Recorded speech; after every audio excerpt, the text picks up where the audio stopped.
Kolkata RJ കർ medical കോളേജിൽ junior doctor ബലാത്സംഗത്തിനിരയായി കൊല്ലപ്പെട്ട കേസിൽ ഇന്ന് വിചാരണ കോടതി വിധി പറയും. സിബിഐ അന്വേഷിച്ച കേസിൽ 5 മാസം കൊണ്ടാണ് വിചാരണ പൂർത്തിയാക്കിയത്. സഞ്ജയ് റായിയാണ് കേസിലെ മുഖ്യ പ്രതി. ഷബ്ന സിയാദുണ്ട്. ഷബ്ന, രാജ്യമനസാക്ഷിയെ ഞെട്ടിച്ച കേസാണ്. വിധി എപ്രകാരം ഉണ്ടാകുമെന്നുള്ളതാണ് പ്രതീക്ഷ.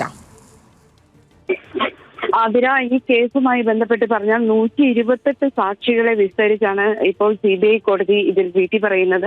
CBI കേസ് വളരെ പെട്ടെന്ന് തന്നെ അന്വേഷണം പൂർത്തീകരിച്ചിരുന്നു.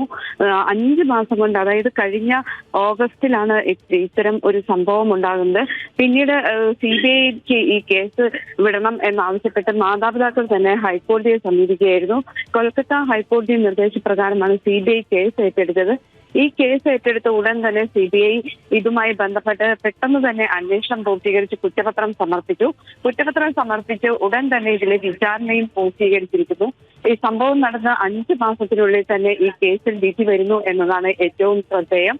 3 പേരാണ് ഈ കേസിലെ പ്രതിസ്ഥാനത്തുള്ളത്. ഒന്ന്, ഈ കൊല നടത്തിയ, അതിക്രൂരമായ കൊലപാതകം നടത്തിയ സിവിൽ പോലീസ് വാർഡനായിരുന്ന സഞ്ജയ് ആണ് ഈ കേസിലെ മുഖ്യപ്രതി. അതോടൊപ്പം തന്നെ സഞ്ജയ് റോയി എന്നാണ് അയാളുടെ മുഴുവൻ പേര്. ഈ സഞ്ജയ് റോയിയെ ആദ്യം തന്നെ പോലീസ് പിടികൂടിയിരുന്നു. എന്നാൽ ഈ കേസിൽ പിന്നീട് വലിയ വിവാദങ്ങൾക്ക് വഴി തെളിച്ചത് ഈ മെഡിക്കൽ കോളേജ് പ്രിൻസിപ്പലിന്റെ ഭാഗത്തുനിന്ന് ഈ കേസിൽ ഉണ്ടായ അലംഭാവം സംബന്ധിച്ചായിരുന്നു.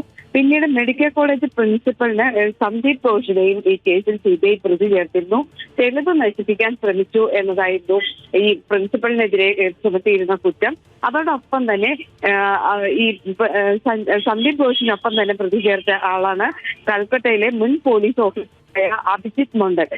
അത് മൃതദേഹം കണ്ടെത്തിയ ശേഷം FIR രജിസ്റ്റർ ചെയ്യാൻ വൈകി എന്ന കാരണം ചൂണ്ടിക്കാണിച്ചായിരുന്നു പ്രതിസ്ഥാനത്ത് ഈ പോലീസുകാരനെ ആക്കിയത്. അത് ഹൈക്കോടതി തന്നെ വലിയ വിമർശനം ഉന്നയിക്കുകയും ചെയ്തിരുന്നു.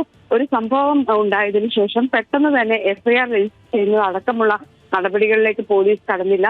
അത് വലിയ വീഴ്ചയായി കണക്കാക്കണം എന്നും കോടതി വ്യക്തമാക്കുകയും മാതാപിതാക്കൾ ഇത്തരത്തിലുള്ള ആരോപണങ്ങൾ ഉന്നയിക്കുകയും ചെയ്തിരുന്നു.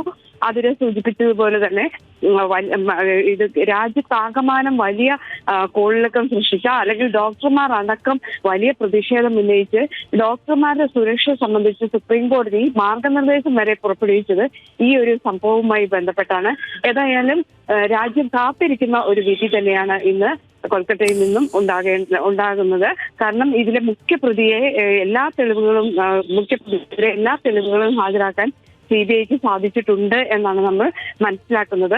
അതുകൊണ്ട് തന്നെ ഒരു കടുത്ത ശിക്ഷ തന്നെയാകും ഈ മുഖ്യപ്രതിക്ക് ലഭിക്കുക എന്ന് നമുക്ക് പ്രതീക്ഷിക്കാം. ശരി, വിശദാംശങ്ങൾ നൽകുകയായിരുന്നു ഷബ്ന സിയോൺ.